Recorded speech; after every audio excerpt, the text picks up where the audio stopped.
right, welcome into another episode of the News4JAGs podcast. Jamal St here alongside Justin Barney. Justin, we haven't done one of these since Monday night. Wild week. It was a wild week. We had been doing our episodes on Monday, but the Jaguars are a little busy. They kept us busy. Man, what a freaking week it has been in Jacksonville. I don't know if you can kind of put into words what it's like being in that stadium Monday night. 31-28. Man. I mean, probably the closest I can compare it to is probably the Chargers game. Yeah. Night games at the bank are different. I'm telling you, I guess I haven't had that many of them, but the night games that I've had at the bank have just been, the environment is crazy. Really glad that we kind of do our show over at the Slab. So, I mean, we were the first ones in the Slab that morning, so we were there for the entire, as people came in, as people built up, to when people started heading out to the game. So that's always really fun to get a chance to talk to a lot of people that come around, see the energy that builds up there. Yep. I don't know. I mean, that environment, I mean, the coaches and players have all been raving about it. I told Jordan Lewis in the locker room, because I asked him about we were talking, and I asked him about, the environment. He was like, man, this was great. Loud. We could really feel the energy. And then when we finished, I had to tell him, I said, just so you know, I've been here long enough that the last head coach told him the last time there was a Monday night game here that the crowds were too loud, that the defense couldn't communicate.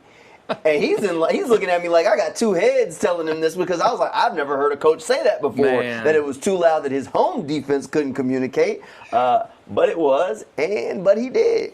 Crazy. But, I've covered things you don't say ever. A few Monday night games and Saturday night games. The Titans game a few years ago when they had the scoop and score off Josh Dobbs to win the AFC South. Yeah. That was unbelievable and crazy and everything. The Chargers game obviously was next level. So this, by the way, the tickets for this game, Chad Johnson said under Shad Khan, I think this was the fourth most tickets sold to a game. The only games that beat it were the two playoff games, so Buffalo Bills, Chargers, and then the Tennessee Titans game. That was basically a playoff game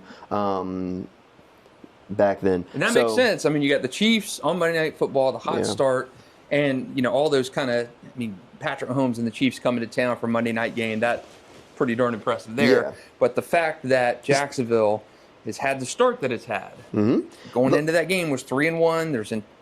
You were here during the Urban Meyer years. Oh, my gosh. How the bottom fell out of that, just that excitement quickly. The entrance is there, too. Sixth most watched Monday Night Football game ever on ESPN. Sixth. Jacksonville is in the top 10 for most watched, most viewers for a Monday Night Football game. Now, playing against Kansas City probably helps. Yeah. But, hey, look, you know what? That means people were tuned in and they were watching, and this was a hell of a game. Yeah. We probably need to move on pretty quick because we're on to the next game. But, I mean, that was a hell of a game. The slip six. Everything. What's going through your head? Trevor Lawrence is laying on the ground at the end.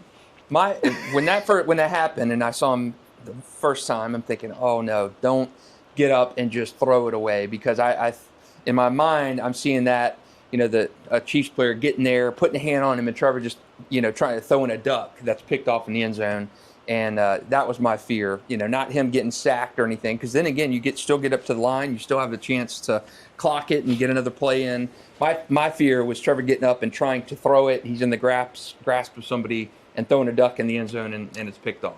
Oh, my goodness. What a play. When he slipped, I was just like, you got to be kidding me. What a play. I just thought he was going to stay down. We watched this a second ago, you and I. Everything on that play had to go right. Everything. Chris Jones dropping back into pass coverage. He was doing nothing. Tackle, he was doing nothing. But the play on the left side of that line where his right guard stepped on his foot, tripped him. So Trevor gets up, falls down again, and in that panic, he's trying to do something.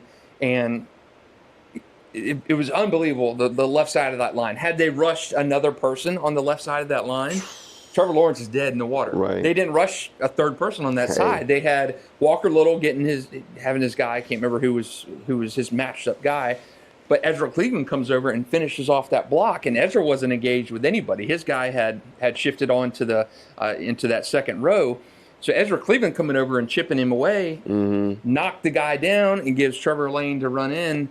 I mean, everything. Had that play run 10 times out of 10, I don't think Jacksonville maybe gets in the end zone on 2 of those out of 10. Yeah, look, because everything lined up perfectly. It lined up perfectly. Jaguars got the job done Monday night. The team's 4-1.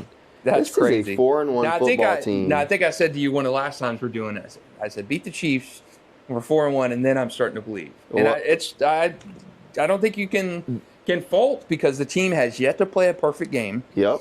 They're losing these games last year or the year before because you don't know how to finish. You felt like there was no confidence in Jacksonville last year. Mm-hmm. You lost like 7 or 8 one-score games. You didn't feel like they could close when they needed to. Yep. Shoes on the other foot now. They're winning games where they're not playing extremely well.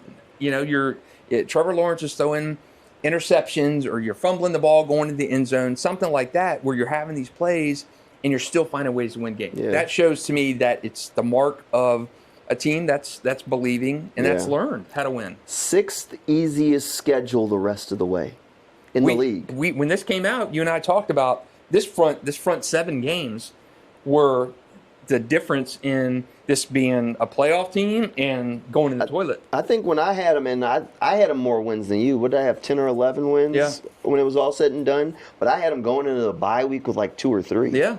And I had them basically running the table the rest of the way with like maybe a loss to Denver or something sprinkled in there. But you're 4-1 right now. You're facing a beat-up Seattle team at home. Mm-hmm. I mean, you could easily be 5-1 going into London. So if you come out of the bye week 5-2. Like if you split these next 2, you go in the bye week 5-2. Mm-hmm. What are we talking about? Yeah, it's crazy how this team has responded under Liam Coleman, and I keep saying they haven't played a perfect game yet because there's been gaps in the offense, be it passing game, running game, whatever. They've yet to play a perfect game. Yeah, and they have. I mean, even on defense this past game, they played well. Most yards they've given up this season. Devin Lloyd with an unbelievable pick six, 99 yards the other way. You've not played the perfect game, and you're still finding ways to win. They've not done that before. They haven't done that in a long time. No, they're doing it. And clearly these guys aren't resting on their morals. So you win on Monday Night Football, and then you go ahead and you ship out your starting corner in Tyson Campbell. In a weird week in Jacksonville. A weird week. So Tyson Campbell going to Cleveland. You bring in Greg Newsome. Greg Newsome's on the last year of his deal. They were both drafted the same year. He was a couple of picks ahead of Tyson at the end of the first round. Basically a swap of picks there, and then they swap a couple of draft picks, which, I know Cleveland feels like they won this deal. We've watched a lot of Tyson Campbell. I feel like the Jaguars probably won this deal. Because you end up, the pick swap that they did, what was it? I think they sent them Philadelphia 7th round pick. You got back the Jet 6. And they got their Jet 6. So that's probably almost 2 rounds, because you figure your front side around 6. Yeah, you're going to be near the top. Yeah. I mean, the Jets haven't been good, so you're going to be near the top of round 6, and that Eagles pick is going to be near the bottom of round 7. Right. So you got back nearly 2 rounds of draft pick. Plus, you swap out corners, a guy like Tyson, who's a solid player but didn't fit what you want to do.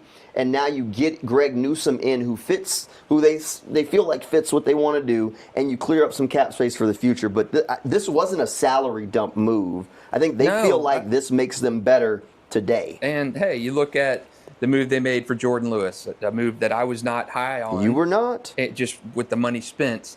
But they saw something in Jordan Lewis. James Gladstone, his swings have been contact so far. The man's a visionary. I don't know. Not swing and a miss like Trent Baalke.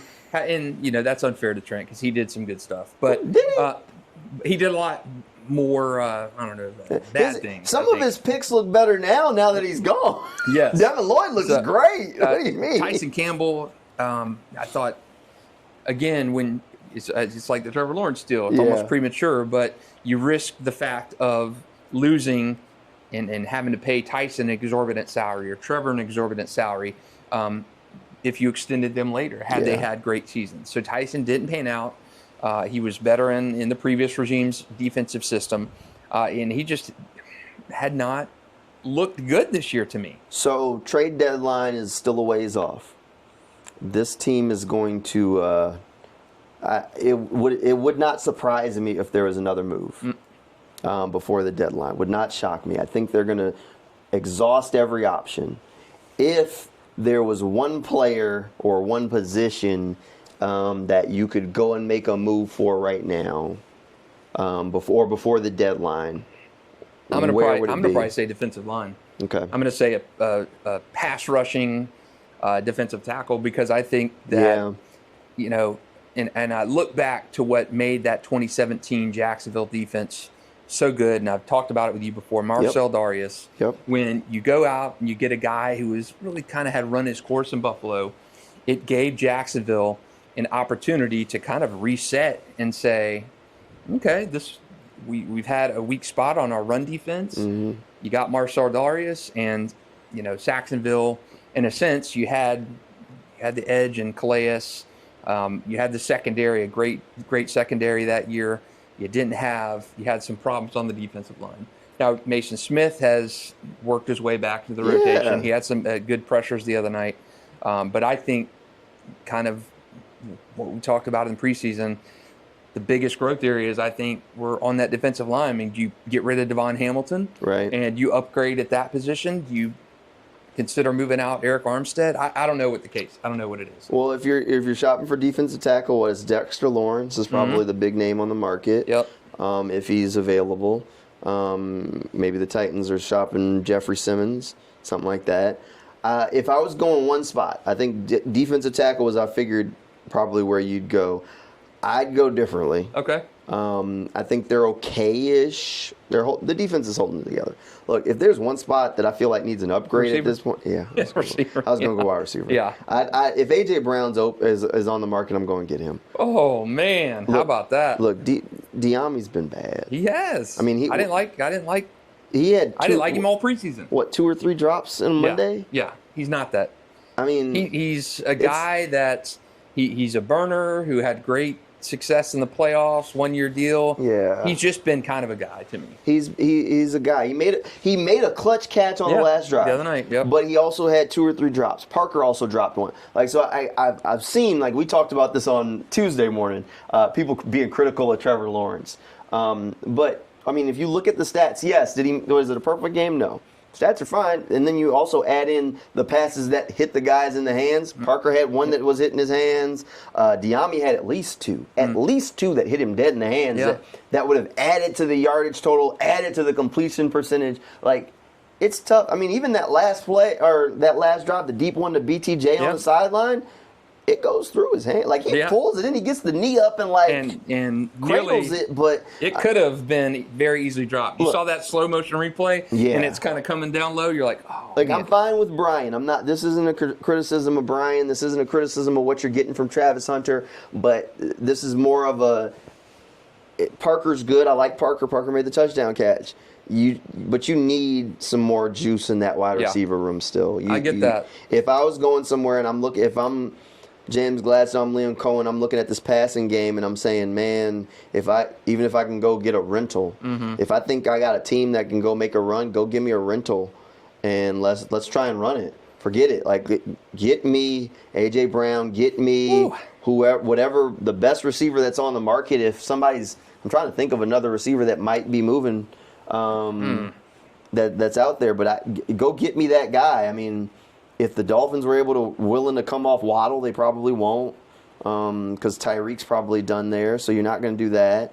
I don't know. Yeah, who else is in there? Yeah, A.J. Brown is. I mean, are the Saints in a hard rebuild? Could you get Olave off of them? Maybe. That would be okay. I mean, hell, at this point, I might even take Brandon Cooks. Man. Cooks is at least sure-handed. I mean, Rashid Shaheed in New Orleans. Yeah, Rashid Shaheed would be an option. I mean, I think you gotta figure out that wide receiver room. I mean, you need help and you need it bad. It's problematic, and you throw in the fact that Brenton Strange is gone for at least a month as well. That's going to make it worse, because Strange has been your most consistent pass catcher. Yeah. He is an offensive weapon. He's been playing at a fantastic level. He is really, really good. Yes, he's been playing at a high level. I mean, really good. There were questions on what would happen as a starter. He is quickly answered every single one. Up until this past week, he was the leading receiver. Losing Brenton Strange is huge. Big. And he hadn't gotten the end zone, but he's gotten unbelievable catches. He's not dropping passes. Yeah. Very reliable. And he's a damn good blocker. Yep. So you're losing all of that and replacing him with Hunter Long and Johnny Munt. Hey, Hunter Long's got a couple touchdown catches, but he's not Brenton Strange. He's not Brenton Strange. Not Brenton Strange. So that's gonna hurt. Yeah, look, Munt's the blocker. Like, it's going to take the two of them to combine to be what Brenton Strange was as one person. Long's is a better receiver than Munt. And then Munt's a better blocker than Long. So, that's tough. And I don't know where this receiver that you'd go and try and get is going to come from. Like, maybe can you get Chicago to come off of one of their guys? You went out and got Tim Patrick. Is he anything? I mean, you kick the tires. He's fine, but like you kick the tires on him and get him a little bit more reps. I mean, I don't know. I think Tim Patrick's fine. I think there's a reason why he's been on the street for 2 years. I mean, last year he was on the practice squad with the Lions before they eventually called him up. Like, it's not. I don't think you're missing something here. I think they need an upgrade over Diami. I think we've gotten to the point where they're like Parker is more consistent and an upgrade over Diami, but. Is Parker the guy? Yeah. You know, I like Parker as my third receiver, Same. but right now with Travis Hunter splitting both ways, like he's your de facto number 2. Yeah. I don't feel great there. We've mentioned this before too. Parker and Diami. I mean, Parker had better career stats than Diami. Yes. And Diami, to me, from training camp day one up until now, he's looked bad to me. I've not been impressed with Diami Brown from the first day of camp. Right. He's been just a guy. He's not made any catches that have been like, wow, this guy's amazing. He just hasn't been it. And if you could give me a guy that was Zay Jones during 2022, give me that guy. That's what you need. Because you need that Zay. You got BTJ. You got a reliable guy, Zay, who you throw on the line, the game on the line, who's going to make that catch. With Diami, you throw to him, game on the line. I mean, it's a coin flip if he's going to catch the ball. He's just not been reliable. And, Travis has made good catches. He's still learning the system. You're playing both ways with him. And with the trade of Tyson, I mean, you see Travis a little bit more on defense, as Newsome kind of gets acquainted to the team. I don't know, a lot of things. But, yeah, I'm with you. I think if they do upgrade on defense, it's the defensive line. If they do upgrade on offense, it's got to be receiver. Got to be receiver because you got to get that. The passing game, in order for it to get going, you got to have some consistency downfield. Like you just have to, and I think you're going to get some of that from Brian. But teams are going to shade to him and going to make it difficult. Travis, right now, you're still playing on a limited snap count because you need to have him for the full year. So you're only going to get so much of Travis on offense, so you need somebody else to step up. So I don't know. That's something that's worth watching because I do think this is going to be an active team. I think they're going to be. James Gladstone's on the phone. Yeah, he might. Look, all the deals come at 10 o'clock at night. Every one of them comes at after 10 o'clock. There's nothing that's done during the day. So don't worry. You won't be at work probably when it happens unless you work that night shift. All right, so we know the Browns has kind of been his team. The Eagles, they just made a deal with the Eagles with the tank. The tank stuff. Yeah, they won't be doing any more business with the Jaguars after that one, I don't think. I don't think you got AJ there, though. They do, but I don't think they're going to be doing any more deals for him up there after that one because those Eagles fans they've already decided they've lost that trade. They have already declared it. So, hey, I don't know. If you would have told me right now that it had been 4-1 heading to the Seahawks game, I would have laughed at you. Knowing how difficult that schedule was, and the Bengals loss looks even worse in hindsight than it was, but with how Jake Browning has fared. But had you told me, who cares, even with that loss, had you told me 4-1 going to the Seahawks game, I would have taken that in a second. I think any Jaguars fan would have done it. Look, I mean, even if you come back from the London game, and let's say you lose the Seahawks and lose the Rams, worst case scenario, you're 4-3 at the bye. That's going into the easy stretch of your season. Yes. So that's the difference between where the Jaguars are and where the Colts are, because the Jaguars are going into their easy stretch while the Colts are getting ready to go into the hard stretch of their season. The Jaguars have already wrapped it up. That's why the Jags 4-1 is a little bit more impressive than the Colts 4-1. We'll see how it all rolls together. This week, Seattle Seahawks. How you feeling? What do you think? Yeah, after Monday night, and yes, I'm a little worried about the Brenton Strange injury and again, some of those inconsistencies in offense showing back up. Seattle's solid. I don't know. I like the Jaguars in that game. I'm going to pick them to win that game. Okay. I don't know how you can't look at Monday night.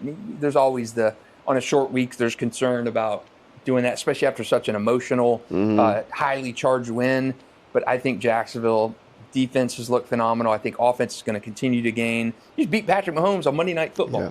I mean, come on, Darnold. that's something. It's Sam Darnold. That's something. That's something. I mean, Sam Darnold picked them apart last year, though. Well, no. Well, he had a bad game. An awful game. That was his coming back year, but he still beat him. He won, but that was the one game. They had like 3 turnovers that day. 3 turnovers that game. No. That was Sam's comeback. That was Sam's comeback game. So I am leaning Jaguars. Grant Udinski was in Minnesota last year with Sam Darnold, so I think he has a little bit of. He'll be able to give him a little bit of insight. I think the Jaguars are going to be all right in this game. I think it's a tough one, sure, but I think they're going to win this game. I just think Sam Darnold. I think I'm on a 2-game losing streak. My picks. I'm down to 3-2 now. Oh man, disappointing. Yeah. I think you won this week. Did you pick the Jags? Right? Yeah, I picked the Jags. I picked the Jags. I only got one wrong so far. That was San Francisco. Okay. I picked them to lose against San Fran. But yeah, look, I think they're going to win. I think Sam Darnold, I think it's a tough game, but I think Udinski will help them out a little bit there. And I think they're going to win this game somehow, some way. I think they'll win. I'm just leaning that way. I think this is going to be a good one. I think that defense is going to have Darnold's number. And overall, they'll walk out with a win. Yeah, it's crazy. Seattle's defense worries me a little bit. Yeah. Because they're solid. Yeah, they are solid. And, I mean, Kenneth Walker's good, and the run defense wasn't where it needed to be on Monday night, so there's some stuff to be said there. But, I mean, this team doesn't seem happy. Liam Cohen said they were the most pissed off 4-1 team he's ever seen. Hey. So. That's good. You like to see it. Hey, last time the Seahawks came here, though, right? Was the Stands game? That was the Stands game. I need to go find that old interview. I can't find it. The 2 guys they were here. They were in the building.